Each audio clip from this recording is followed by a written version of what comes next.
Hola a todos, un gusto saludarlos, queridos estudiantes de su asignatura Opinión Pública. Esta es una clase pregrabada, ya que coincidió con un feriado en el cual nos debíamos encontrar el del día jueves 17, perdón, de marzo.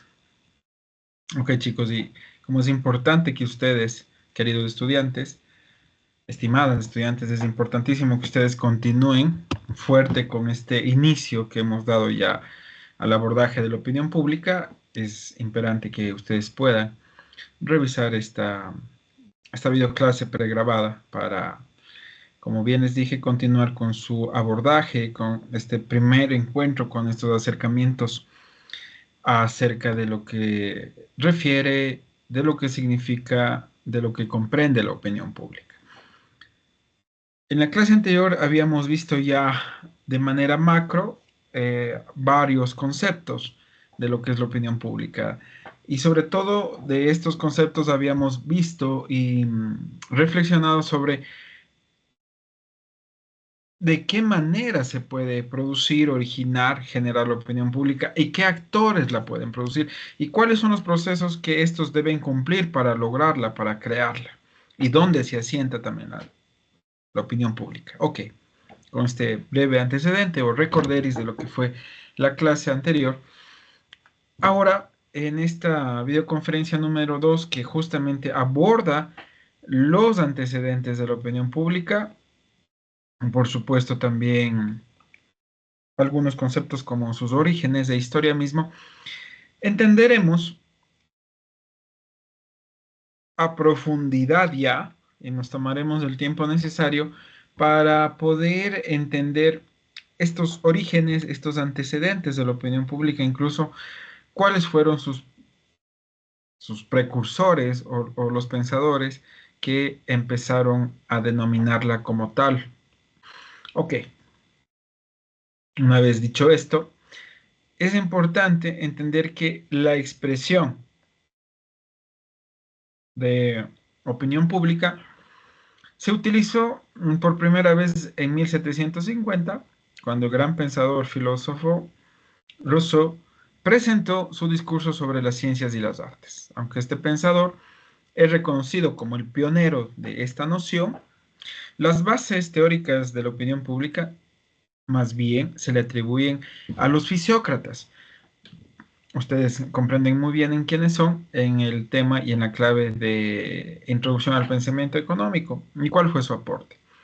Y se los atribuye a los fisiócratas y en particular eh, a Luis Sebastián Mercier de la Rivière, quien detectó la importancia del rol social que tiene la opinión pública y de ella es la que vamos, y de este rol es la que vamos a abordar esta primera parte de la clase y vamos a analizarla también. Ok, un poco de contexto histórico, por supuesto.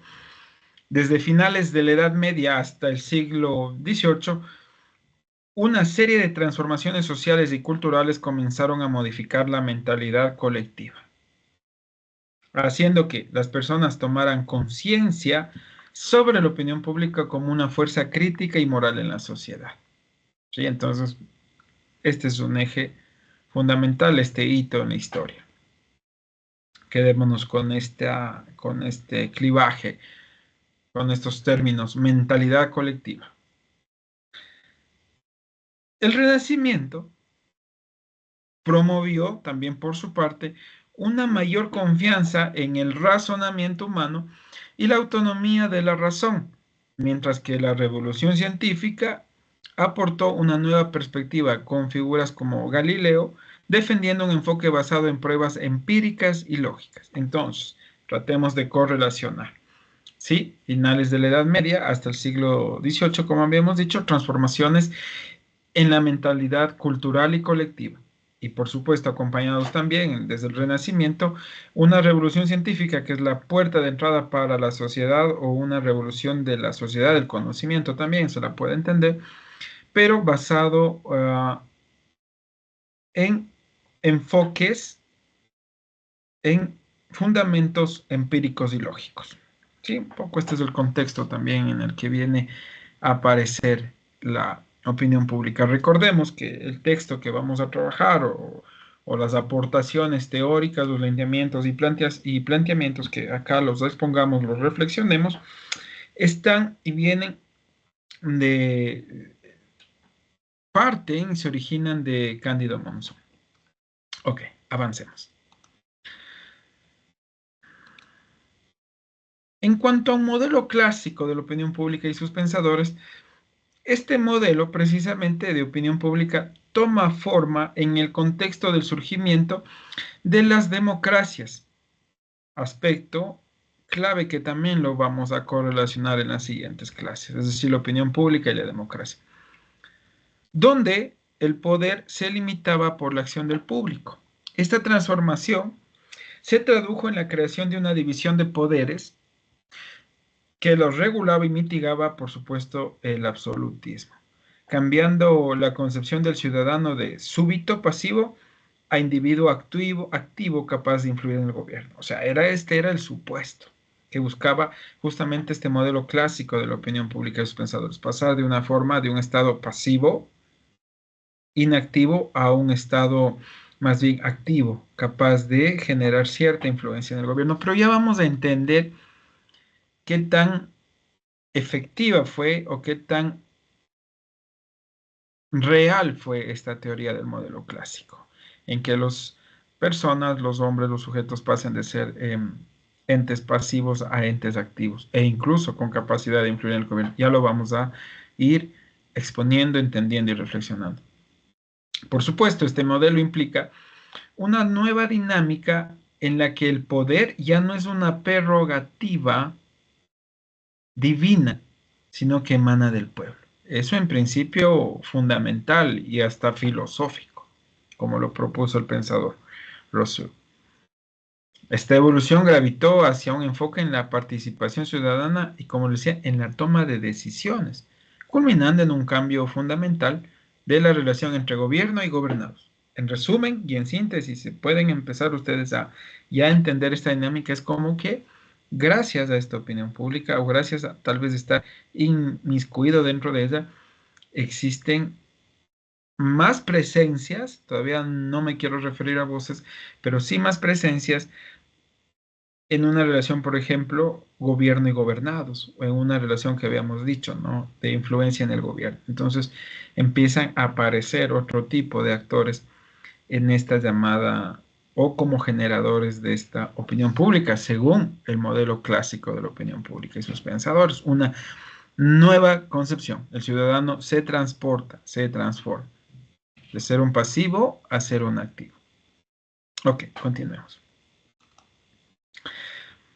Ahora bien, este modelo recibió críticas, por supuesto, y una de ellas refiere a que el estudio de la opinión pública incorporó perspectivas más contemporáneas, mostrando una transición de un enfoque histórico-político a uno más empírico. Vuelvo y repito y volvamos a esta clave de lo que nos proponía incluso en en la edad del Renacimiento, de la luz, en la edad iluminada, nos proponían estos pensadores que debíamos basarnos en enfoques, ¿se acuerdan? Lógicos y empíricos. Nuevamente se hace presente esta idea cuando se dice que hay que abandonar, según las críticas del modelo clásico, o más que abandonar, hay que lograr una transición de este modelo histórico-político de clases dominantes, de clases de élites del gobierno, del Estado, hacia uno más empírico. Aquel que nos habla, por ejemplo, de influencias de la psicología de masas y de la comunicación moderna. Estas precisamente nos lograron o llevaron más bien a concepciones que ven la opinión pública no como un debate meramente racional, sino como un producto de la manipulación social en un contexto de masas. Exactamente. Ya ustedes se están preguntando, entonces aquí ya se empieza a denotar un enfoque y una perspectiva crítica al modelo clásico de la opinión pública que proponía la opinión pública desde un resultado mera y netamente racional. De idea, ¿no? Este cambio, esta transición provocó críticas, por supuesto, como habíamos dicho, hacia el modelo clásico, cuestionando su capacidad para explicar la complejidad de la opinión pública en sociedades contemporáneas, donde también juega un papel y un rol importante los medios de comunicación omnipresentes y hasta cierto punto omnipotentes para moldear justamente esta percepción colectiva, pero de igual manera, ya vamos a hablar de este tema más adelante, el rol de los medios de comunicación o de el rol mediático dentro de esta opinión pública. Ok, avancemos. Es importante en esta evolución entender que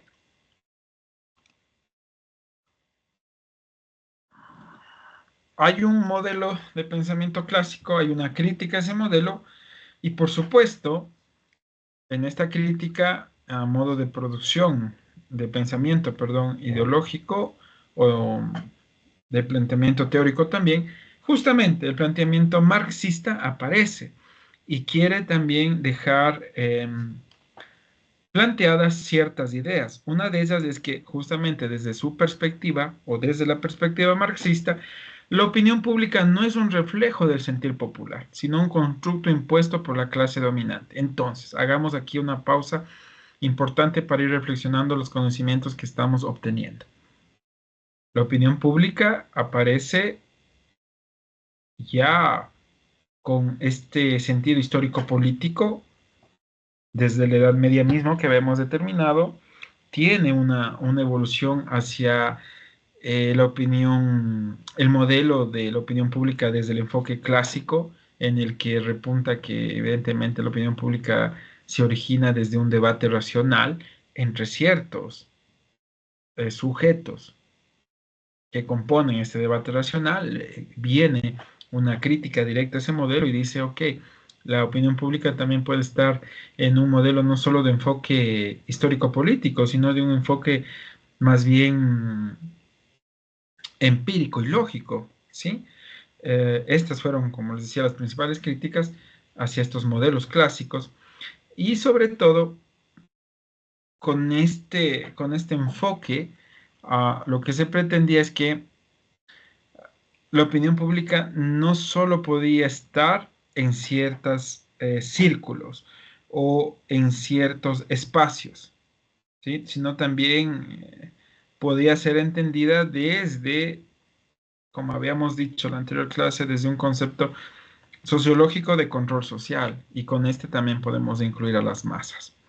Pero con esta síntesis, con esta breve síntesis de estos planteamientos, quiere entrar en el panorama, desea y lo hace otra tesis o otra antítesis o antítesis como el planteamiento marxista, que nuevamente pone este señalamiento en que la opinión pública no es un reflejo del sentir popular, ¿no? Sino que más bien uh, es un resultado de una clase, de un constructo social, o sea, una construcción social de la clase dominante. Según esta visión, cada clase social posee su propia opinión pública, lo que sugiere una pluralidad de voces condicionadas por las luchas de poder. Siempre en la teoría marxista ustedes van a entender el tema de lucha de clases, lucha de poder, fuerzas de producción, relaciones de producción. Pero el marxismo enfatiza en la dicotomía entre las fuerzas de producción, como yo decía, que son colectivas, y las relaciones de producción que son dominadas por la burguesía. Desde aquí, desde estas dos grandes corrientes, pues, recuerden, nace la lucha de clases. Y esta estructura analítica permite entender la opinión pública como una manifestación también de conflictos de clase. Y es bastante real. Esta aproximación o este planteamiento marxista es prácticamente también como se puede entender este gran fenómeno, este gran proceso de la opinión pública que genera conflictos de clase. Recuerden, para las élites y gobernantes la opinión pública se generaba en ese espacio, pero para visiones más críticas, con perspectiva de teoría crítica, la opinión pública también podía estar en otros espacios y podía ser originada desde otra pluralidad de voces. Asimismo lo determina el marxismo. Y esto es lo que tenemos que, o debemos empezar a entender, chicos, que la opinión pública, como les decía yo desde el inicio, es muy difícil encasillarla en un solo concepto, en un solo proceso. Sería algo casi harto complejo. Más bien, la opinión pública tiene varios abordajes y aristas. Pero, por supuesto, y justamente desde desde estas perspectivas sociológicas y psicológicas, los enfoques contemporáneos abordan la opinión pública desde el prisma de la psicología de masas, por un lado, donde se centra en cómo las opiniones individuales de cada uno de nosotros pueden ser moldeadas y a menudo manipuladas por minorías influyentes. Entonces, acá es una acción contraria, ¿no? En esta perspectiva sociológica de masas. No es que la gran mayoría es la que determina, sino más bien son las minorías, pero evidentemente minorías dominantes o élites las que pueden manipular el pensamiento o lo que se entendía ya como opinión pública de de estas grandes mayorías.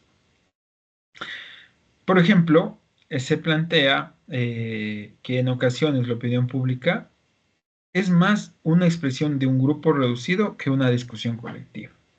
Pero entonces, ¿por qué se impone esa opinión pública que ya lo habíamos entendido en la primera clase? ¿De qué manera se sobrepasa esta opinión general, si la queremos llamar así, o u opinión popular también? Eh, pues es también teoría sociológica e incluso psicológica de masas. Es entender que esta, este planteamiento de que la opinión pública en ocasiones, ¿no? No se dice siempre, es más bien resultado de un grupo reducido. Lo que refuerza es la visión de las masas como entes adscritos en un mar de estímulos externos.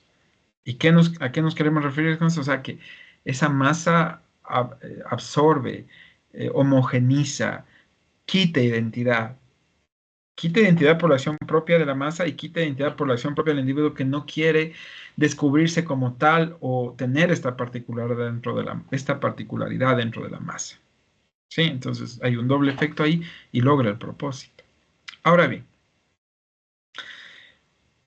vamos a abordar antes del gran Jürgen Habermas, célebre como un autor referencial, clásico, teórico, filósofo ya de la opinión pública, vamos a abordar cuáles fueron las perspectivas más importantes que mantuvo, por ejemplo, Niklas Luhmann alrededor de la opinión pública. Este pensador, Luhmann, presenta una perspectiva contemporánea ya del estudio de la opinión pública, integrándola dentro de un marco más amplio de la comunicación pública. ¿A qué nos referimos con esto? Según su teoría, la opinión pública emerge en respuesta a la percepción de temas relevantes por parte del público. Es decir, ustedes, las opiniones individuales y sus relevancias, siempre y cuando podían ser tomadas como tal, es decir, que estén validadas, son o eran las que venían a formar como una especie de un temario de asuntos relevantes y que debían ser discutidos y tomados y ingresados a la opinión pública. Estos temas relevantes por parte de estos públicos no necesariamente podían coincidir con un interés objetivo. Este enfoque indica que la opinión pública pierde su singularidad al convertirse en un síntoma de un contexto más amplio, ¿no? Entonces la opinión pública ya no está reducida, ya está en un espacio más amplio, conformado por estos temas relevantes. Evidentemente, un espacio más amplio en el que ciertos asuntos son considerados momentáneamente incluso de mayor importancia. O sea, hay una categorización incluso en los eventos o en los temas relevantes. De esta manera, se resalta que la opinión pública, para Luhmann, Está influenciada por la estructura temática de la comunicación y las dinámicas sociales en las que se desarrolla. Miren qué importante, otra palabra clave, otro clivaje aquí importante, o abordaje en la comunicación, que como habíamos dicho, el pensador que vamos a estudiar a continuación, que es pilar y símbolo de la opinión pública, también la consideró desde su teoría de la acción comunicativa, como es Habermas. Pero evidentemente después le empezó a dar otro tipo de aristas, más de tipo sociológico, pero nunca abandonando la centralidad de la acción comunicativa. Ok. Luhmann también articula cómo la opinión pública surge como una respuesta temporal que permite a las personas compartir experiencias en torno a cuestiones de interés común. También es eso, también es ese proceso. Compartimiento de experiencias de las personas en torno a cuestiones de interés común. Esta interacción, claro, da a las personas la sensación de pertenencia a un entorno social más amplio, aunque sus roles en la sociedad pueden ser altamente especializados y hasta limitados, ¿sí? Pero ya entrega una percepción muy importante. Ok. En cuanto a la opinión pública y los medios, desde los planteamientos de este pensador, Luhmann identifica a los medios de comunicación de masas como agentes claves en la configuración de la opinión pública. ¿De qué manera? Estos medios ejercen un poder significante al tematizar la actualidad y crear una narrativa mediática que actúa en la construcción de la realidad social y, por tanto, va a construir también la opinión pública. Ya habíamos hablado que un componente fundamental de Luhmann fue su perspectiva comunicacional para entender la opinión pública. Y aquí le empieza a, a ligar directamente ya con el accionar de los medios, por ejemplo, de los más medias o de los medios masivos aquí, ¿no es cierto? Perdón.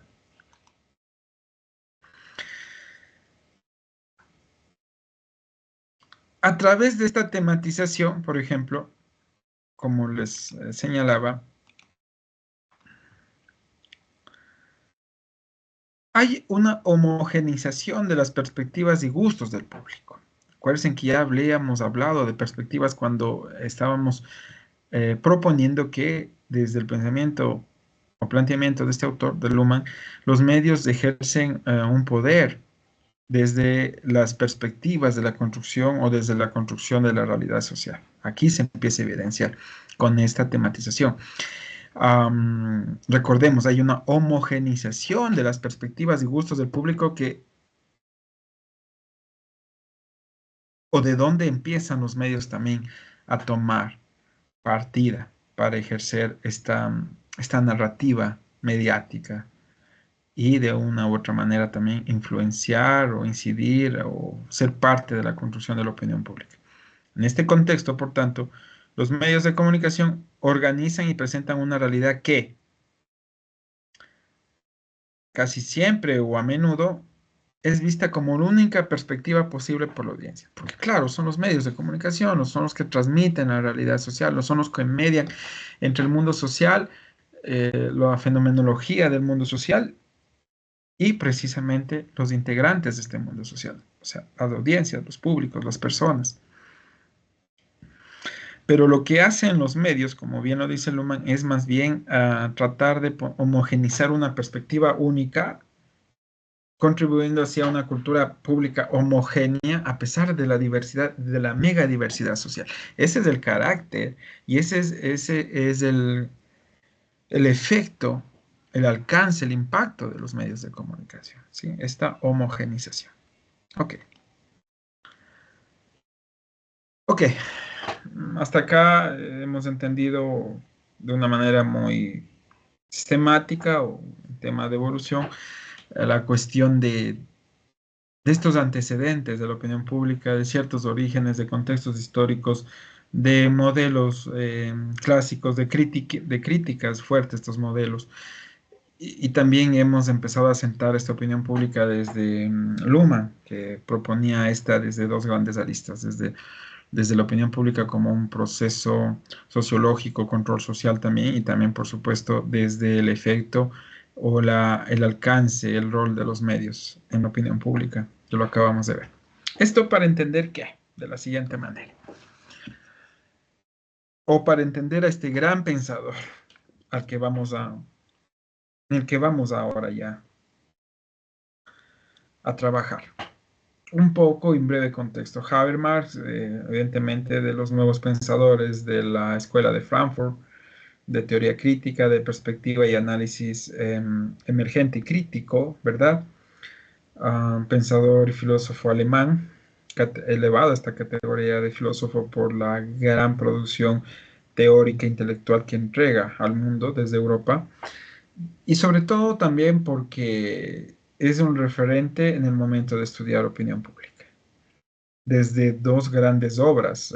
Primero, su teoría de la acción comunicativa, que es muy importante entenderla, y desde donde él centraliza el rol de la comunicación en todos los procesos sociales y, cómo no, en la generación de la opinión pública. Y también desde uno de sus libros base o los libros de cajón, por así llamarlo, que debe estar en todo estudio o en todo proceso de estudio de la opinión pública, como es Historia y Crítica de la Opinión Pública del 62, de 1962, y también después en su nueva versión o su nueva edición de 1990. Ok,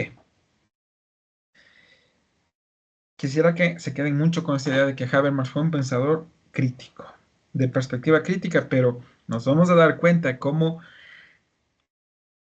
incluso las perspectivas más críticas, más reflexivas, más analíticas, pueden estar siendo sujetadas o ancladas desde la perspectiva sociocultural, que también es un factor predominante en el momento de entender la opinión pública o su generación. ¿Sí? Vamos a entenderlo en este momento. O vamos a dar los primeros pasos para entenderlo, porque a Habermas lo vamos a ver en numerosas y siguientes sesiones. Ok, Habermas distingue entre diferentes tipos de opinión pública, señalando que la opinión pública debe surgir de un proceso de discusión racional. Si se dan cuenta, Habermas, siendo un teórico crítico, de perspectiva crítica de la línea de Frankfurt, de la escuela de la teoría crítica, sostiene las ideas incipientes del modelo clásico de la opinión pública y su origen. Es decir, que debe surgir de un proceso de discusión racional. Claro, ahí sí está el componente crítico. No se queda solo que debe salir de un proceso dialógico, de esta discusión racional o de una conversación racional entre dos sujetos que están en el mismo nivel, sino que ya empieza a poner su perspectiva crítica cuando dice, debe surgir de un proceso de discusión racional, pero no de un simple consenso, porque ahí no hay discusión racional. Que cinco personas se pongan de acuerdo en algo porque las tres primeras se opusieron y las dos se adhirieron a eso, eso no es opinión pública o no es producto de un discurso racional, según, no es, sí, no es producto de este proceso de discusión racional para generación de opinión pública, según Habermas. Porque no puede resultar o no puede venir de un mero consenso, de un consenso de mayoría, sino que debe tener un elevado proceso dialógico, de discusión y análisis. Él denuncia que el paradigma predominante en los estudios de la opinión pública se limita, por ejemplo, a encuestas y a la observación de manifestaciones prácticas, sin llegar a explotar a fondo la función de la opinión pública en la sociedad democrática. ¿Sí? Eh, Miren, también ella es un pensador que empieza a topar muchísimo el tema de las encuestas, como otros que vinieron después y que realizaron y que señalaron, dedicaron grandes de sus trabajos y producción académica teórica a señalar al tema de que la opinión pública no puede ser simplemente considerada el resultado del proceso de unas encuestas, sino más bien que tiene que estar a fondo aplicada a una sociedad democrática. Para Habermas, una opinión pública crítica se convierte y, y es principal componente para el funcionamiento de una sociedad verdaderamente democrática. Opinión pública crítica. Como les había comentado, en su obra, Historia y Crítica de la Opinión Pública, la del 62, su primera edición, Habermas analiza el contexto histórico de la formación de la opinión pública, inicialmente restringida a la clase burguesa. Él argumenta que esta instancia crítica que se opone al poder absolutista es un fenómeno típico del capitalismo de mercado. ¿Pero qué quiere decir, queridos estudiantes? Habermas empieza a señalar al Estado y al poder absolutista y a la clase burguesa. Entonces clama por una opinión pública devenida justamente de una opinión pública crítica y racional para que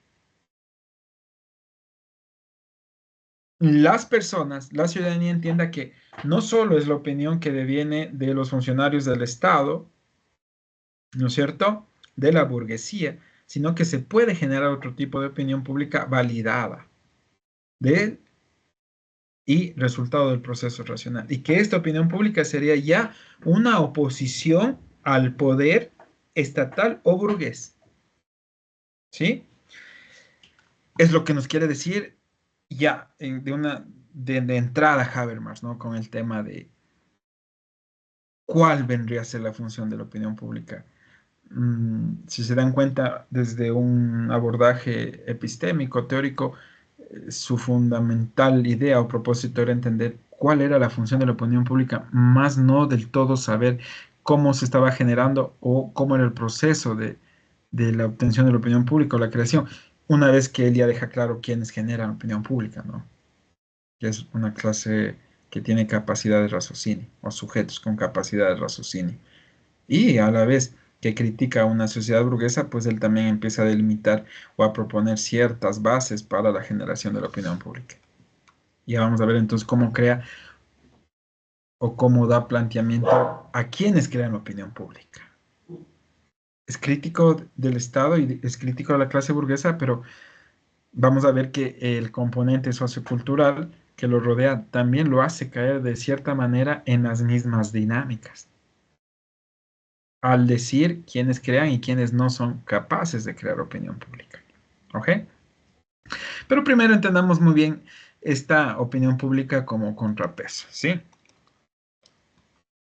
La opinión pública se presenta como un contrapeso justamente ante la intervención del Estado en la esfera privada, lo que implica una relación entre libertad de mercado y la libertad de opinión, señalando que la condición de ciudadano está intrínsecamente ligado al de la propiedad. Sin embargo, de este planteamiento, Habermas también reconoce las transformaciones y riesgos asociados a este modelo. La opinión pública puede convertirse en un instrumento de tiranía al excluir a otros grupos sociales de la discusión, donde la burguesía se consideraría como la clase dominante. O sea, para él, para este gran pensador, no solo la clase dominante burguesa o la que deviene del Estado también es la que genera opinión pública. Hay otros actores, ¿sí? Hay grupos sociales alrededor de la discusión y la generación de la opinión pública. Pero esta evolución o esta propuesta distorsiona la esencia misma de la opinión pública crítica. ¿Por qué? Porque de igual manera habitan tensiones en la capacidad de la opinión pública para funcionar como un espacio verdaderamente crítico y representativo. ¿Y a qué nos referimos, chicos, mis queridos estudiantes? A que si usted no pertenecía a esta clase de públicos o de sujetos racionales, ¿no es cierto?, que ya eran la clase emergente y que venía a ser contrapeso a la clase burguesa, entonces usted no estaba en el círculo para generar la opinión pública. ¿Se me entiende? Cómo entonces ya empiezan a haber ciertas debilidades y pequeñas fisuras en el planteamiento de Habermas. Por eso dice Cándido Monzón que esta evolución distorsiona de la esencia de la opinión pública crítica, porque empiezan entonces a generarse nuevas tensiones en la capacidad de la opinión pública para funcionar como este espacio que fue planteado, ¿no? Como este factor para generar una verdadera representación y democracia. Ahora bien, en contextos mediáticos contemporáneos, También para Habermas a menudo se presentan opiniones que están directamente influenciadas, ojo, y él es más fuerte que Luhmann, y moldeadas por las instancias del poder, transportadas estas influencias del poder por los medios de comunicación. ¿Qué es lo que provoca esto? Que se dificulte un debate o un genuino debate o un debate participativo. ¿Sí? Ok. Esto de previa para entender estos planteamientos de Habermas acerca de la opinión pública.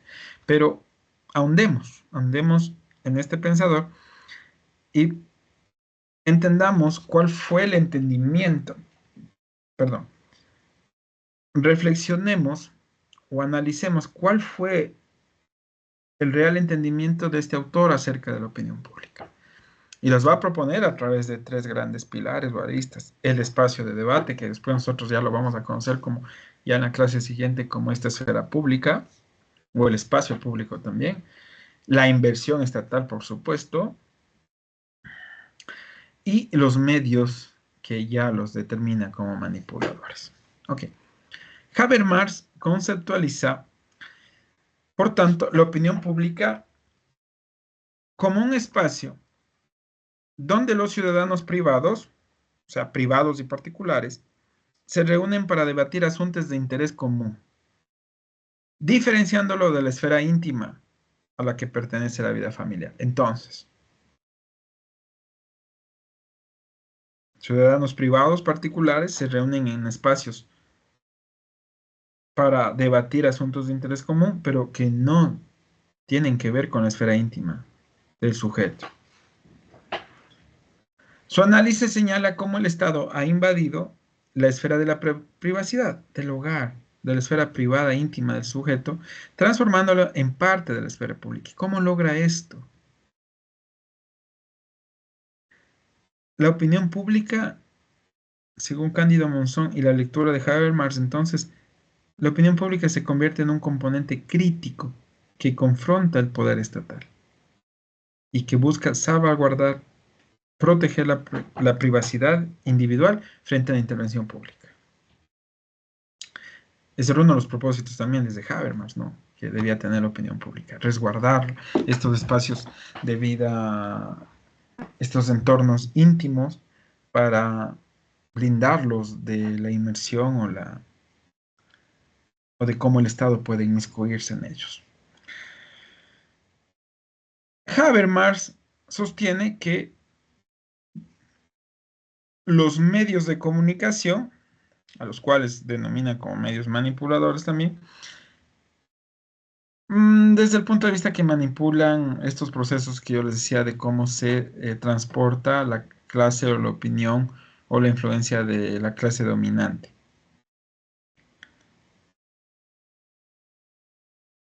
Y los determina como medios que están, por supuesto, influyendo, construyendo, manipulando la opinión pública desde su rol como industria cultural.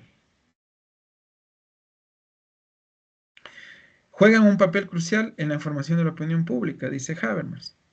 Según el autor, estos medios actúan como los instrumentos que permiten que la sociedad convierta temas privados en asuntos de interés público. Y ahí, según Habermas, es donde permea a toda fuerza el Estado y logra sacar al individuo de su espacio privado y lo arroja al espacio público, sin necesariamente decir que estos individuos van a generar opinión pública. Sí, a veces se vuelve un poco gris, pero es como estas son las propuestas de estos pensadores potentes acerca de la opinión pública.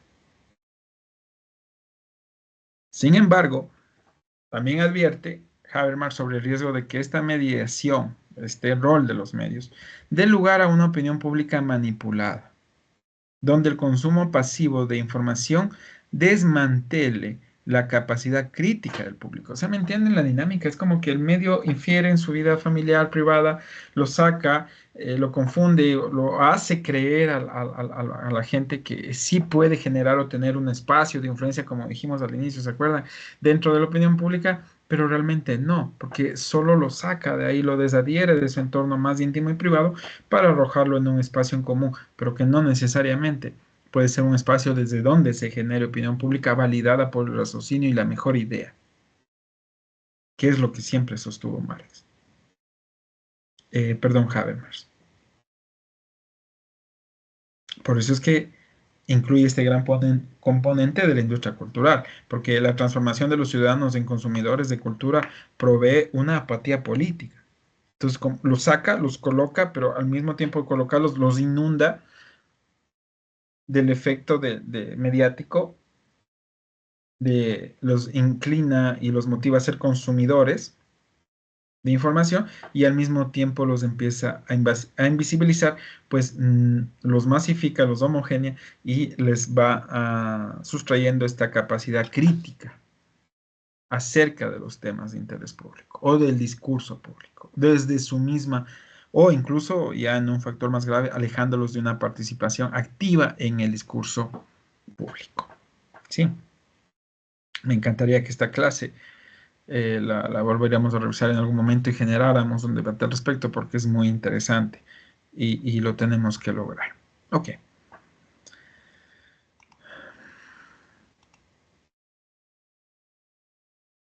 Ahora bien, en cuanto a Habermas y su consenso y racionalidad, volviendo a este punto más bien ya teórico, a medida que se desarrolla el modelo de opinión pública, Habermas destaca que la racionalidad y el consenso alcanzados a través del debate presentan una base ética para la legitimidad de la opinión pública. Vuelve y sostiene su gran discurso central. Racionalidad, racionalidad, la mejor idea, resultado del debate, el consenso alcanzado de esta mejor idea, producto del debate y de la racionalidad, no de una gran mayoría, no del que más votó, sino este proceso es el que legitima y a la vez genera la opinión pública. Recordemos esto, queridos estudiantes. Sin embargo, también observa las contradicciones inherentes a este modelo, donde la opinión pública puede acabar validando la dominación de la burguesía nuevamente y discriminando a otras clases sociales. Entonces, había un punto de inflexión y había un punto alto, pero también había un punto débil por donde se podían permear y entrar la misma dinámica o las dinámicas predominantes. Y dinámicas que nuevamente dejan o visibilizan voces dominantes e invisibilizan voces que no están dentro de estos grupos de poder. Este fenómeno sugiere que el espacio de la opinión pública a menudo está condicionado por intereses de poder que pueden distorsionar la representación de las necesidades y tendencias reales de la sociedad. En palabras simples, lo que para la clase dominante que está generando opinión pública, esta nueva clase que está contra el Estado, contra la burguesía, pero que al mismo tiempo ya están tomando ciertas dinámicas propias o similares, pueden invisibilizar las reales demandas de la ciudadanía. Porque toda la ciudadanía no está inmiscuida en estos nuevos círculos de generación de opinión pública. ¿Sí? Por último, Habermas expone que la opinión pública debe entenderse como un proceso dinámico que evoluciona en respuesta a las transformaciones sociales y culturales. Establece que no se puede sacar conclusiones definitivas sobre su estado actual basándose en datos parciales, por ejemplo, como las encuestas, y nuevamente arremete contra esta forma de generar opinión pública. En este sentido, la opinión pública debe ser vista como un espacio crítico que se nutre de un debate inclusivo en el que se priorizan fundamentos éticos universales compartidos. Solo de esta manera, dice el autor, puede aspirar a constituirse como un componente genuinamente democrático y transformador de la sociedad. ¿Sí? Ahora bien, es lo que propone Habermas desde su acercamiento al pensamiento de la opinión pública, desde el tema también de la influencia de los medios y, por supuesto, desde este consenso y racionalidad para la generación de la opinión pública. Pero vamos a ver que precisamente,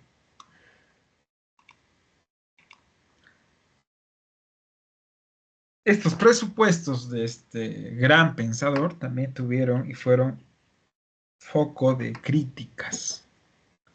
¿Cuáles fueron estas? Miren, hay varias de contexto histórico, de contexto teórico y de contexto sociológico también, por supuesto. Máximo sociológico nos estamos relacionando directamente al desarrollo propio y al ser humano. Ok, el trabajo de Habermas en Historia y Crítica de la Opinión Pública ha sido objeto de múltiples críticas, principalmente por su enfoque en la formación de la opinión pública burguesa en los siglos XVIII y XIX. Este enfoque ha sido señalado como limitante, ya que su análisis se centra en una etapa histórica muy específica y no considera adecuadamente los cambios sociales, políticos y culturales que han ocurrido desde entonces. Los críticos de Habermas argumentan que este enfoque histórico reduce la relevancia de su teoría, de su propia teoría, al no incorporar las realidades contemporáneas, donde la opinión pública es más diversa y compleja. Es decir, dicen o le tildan a Habermas que se quedó en ese momento histórico y que no fue capaz de pensar el momento contemporáneo o la edad contemporánea, donde ya hay otros temas, existen otras problemáticas y diversidades complejas, muchas de ellas, y que no se escuchan y no se han incorporado en su primera obra. Y es así que estas críticas van a generar esta nueva edición de la crítica de la opinión pública en el 90, prácticamente 3 décadas después.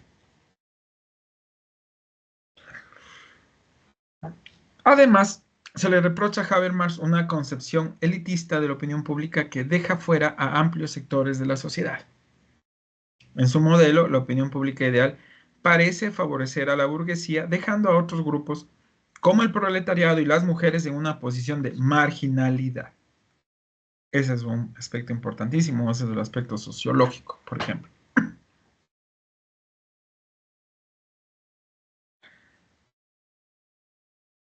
Este enfoque sugiere que a lo largo de la historia la opinión pública ha sido monopolizada por aquellos con más recursos y poder, lo que genera una falta de representación y voz para otros colectivos que también han contribuido a la configuración de la opinión pública. ¿Ok? Entonces, si bien Habermas fue el primero crítico en el tema de la opinión pública, solo devenida desde la burguesía, el Estado o el gobierno, o los representantes del gobierno, o la propia iglesia también puede ser, e instauró otros tipos de generación de voces de la opinión pública, es decir, desde los nuevos públicos que emergían, ¿no es cierto? Y públicos letrados o públicos racionales con capacidad de lectura, que se reunían en cafés, en locutorios, en librerías. Si se ve más a fondo esta crítica, estos públicos caen en la misma dinámica de aquellos públicos a los que criticaron, porque de igual manera están dejando por fuera o marginando, como bien plantea Cándido Monzón, a otro tipo de sujetos, el proletariado, las mujeres. Más adelante entenderemos también el tema de los campesinos, los indígenas, los afrodescendientes.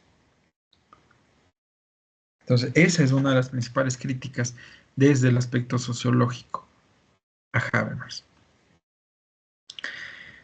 Ahora también tenemos una visión mediática, ¿no? Y estas críticas.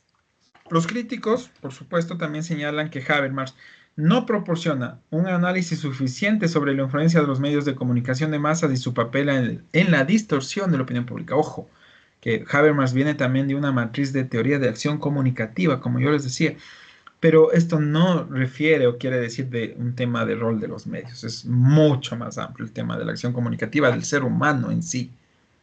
Pero a pesar de esto, miren, encuentran sus críticos limitantes, ya que al parecer lo señalan en que no ha profundizado en cómo los medios de comunicación masivos o de comunicación de masa o más medios han distorsionado la opinión pública. Porque a pesar de que reconoce su importancia, su teoría tiende a no profundizar en cómo estos medios, al estar a menudo ligados con intereses económicos y políticos, cosa que no es ajena a la realidad actual o a la actualidad o a la modernidad en la época en que vivimos, Al estar estos medios ligados a intereses económicos y políticos, pueden manipular la información y crear una opinión pública que no refleja de manera auténtica el mundo social, la deliberación crítica que se vive. Esta falta de atención a la dinámica mediática contemporánea es vista como una debilidad en su marco teórico. Finalmente, Habermas continúa enfrentándose a las críticas por no abordar plenamente la complejidad de la comunicación moderna y la interacción entre los diversos actores sociales en un espacio público cada vez más fragmentado. La insuficiencia de sus planteamientos para incorporar las voces de aquellos que operan fuera de las instituciones formales de poder pone en duda si su modelo puede verdaderamente representarse como un espacio inclusivo y crítico en el contexto actual. Son críticas muy fuertes a un filósofo, a un pensador, pero que evidentemente tuvo limitaciones y que por eso la necesidad de hacer una nueva reedición de Historia y Crítica a la Opinión Pública, y que la vamos a ver en las clases siguientes. Ok, algunas conclusiones muy breves sobre el tema de la opinión pública. La opinión pública es tanto un necesario, hace una función dual, un contrapeso crítico al poder como un ámbito susceptible a la manipulación. La opinión pública, como digo, es un contrapeso crítico al poder, pero también puede ser muy, muy susceptible a la manipulación. Su estudio ha evolucionado reconociendo la complejidad de los espacios comunicativos o de los espacios de comunicación, de los espacios sociales, políticos, culturales contemporáneos, y en destacar sobre todo la importancia de los contextos variables que la afectan. En última instancia, ¿sí? Como una forma ideal, la opinión pública, justamente en esta forma ideal, debe actuar como un espacio de deliberación abierta entre todas las voces. Esto en el ideal. Y democrática que desafíe las dinámicas de control y asegure la participación activa de los ciudadanos en la toma de decisiones. Esta es la función ideal de la opinión pública. Vamos a darnos cuenta alrededor de todo este semestre, de todas estas clases, de los módulos, qué tan real es esto, y qué tan efectivo o cuánto ha llegado a concretarse de este presupuesto bastante ideal e idílico. Con em, con estas reflexiones finales terminamos esta clase, queridos y estimadas estudiantes. Vuelvo y repito, quisiera generar un pequeño debate en la próxima clase, que nos veamos, para comprender si estamos todos claros en estos principios, en estas primeras aproximaciones hacia lo que es el entendimiento de la opinión pública. Es muy importante entender el aporte inicial de Luhmann, de Habermas, para poder entender cómo cómo ha ido evolucionando, desarrollando o involucionando tal vez estos conceptos o estas bases teóricas de la opinión pública. Como lo hemos entendido desde la región también a estos pensadores europeos, cómo han bajado esas teorías a la región, al contexto local. ¿Sí? Con esto terminamos la clase, esta clase pregrabada, queridos estudiantes, pero quiero dejarles también algunas indicaciones sobre la tarea que estamos desarrollando ya en esta semana. Primero, ustedes ya conocen la metodología, se les había propuesto una presentación interactiva y dinámica, ustedes ya saben a qué refiere esta presentación, que no es más que, permítanme, voy a dejar de compartir la pantalla ya para poderlos, que me puedan ver directamente. Dejar de compartir. Perfecto. Como les decía, ustedes ya saben bastante bien, están familiarizados con la dinámica de este tipo de tareas, que en esta primera tarea, que es individual, se les propone la creación de una presentación interactiva dinámica y nos referimos con esta presentación interactiva dinámica a una PPT que no vaya más allá de 12 láminas y que contenga elementos creativos, propositivos que ustedes me inviten a dar un clic en algún espacio y poderme llevar a otro espacio para poder ver o profundizar ciertos temas. Esta es la parte interactiva. Quieren hacer el vincular, linkear un video explicativo corto, perfecto, de la temática que hemos abordado, de la temática que está justamente en la propuesta de esta tarea, ¿no es cierto? Entonces, esta vendría a ser esta parte del componente interactivo y dinámico. El otro componente que es muy importante y que hay que cumplirlo, refiere a que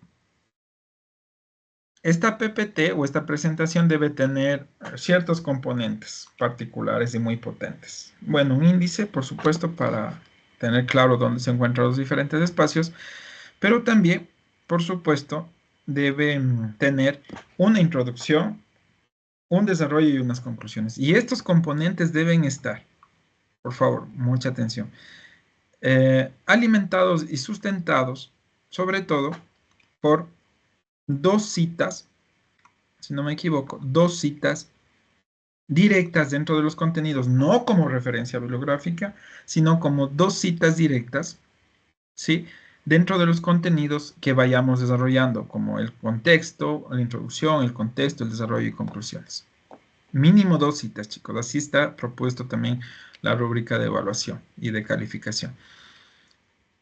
Esta es la parte más importante, ¿no? Entonces ustedes ya saben, pueden utilizar Canva, Genially para poner esta presentación. Por favor, queridos estudiantes, ya conocen la metodología también de entrega. En el formato de plantillas, ponen su nombre, paralelo, curso y colocan el link que sea accesible. Y lo convierten en un PDF y lo suben al espacio de tareas. Y si no, suben directamente en la plantilla, como ustedes deseen, pero que sea funcional y que esté abierto ese link. Por favor, chicos, también otro punto importante. Nombre del estudiante o primero, si desean, la asignatura opinión pública, Diego Betancourt, tarea individual 1, el nombre de la tarea, ¿no? Que en este caso es, si no, mal no recuerdo, es los justamente orígenes, conceptos y abordajes de la opinión pública. Es más o menos las dos primeras clases que hemos visto y si quieren eh, quedar más con esta segunda clase, bienvenidos. Si quieren tomar algo de los primeros conceptos, también no hay problema. Sí, es más bien una clase, una tarea que resume estas dos clases. Nada más de mi parte. Como les dije, observen la clase, es muy importante. Les dejaré también un mensaje en las plataformas, en el Moodle, en el grupo de Teams, para que lo hagan y sigan desarrollando sus componentes. Queridos estudiantes, les espero la próxima clase, en el próximo jueves, para empezar la clase reflexionando sobre estos temas de sobre estos orígenes y aproximaciones de la opinión pública. Que tengan ustedes un excelente resto del feriado y nos vemos pronto. Gratos saludos.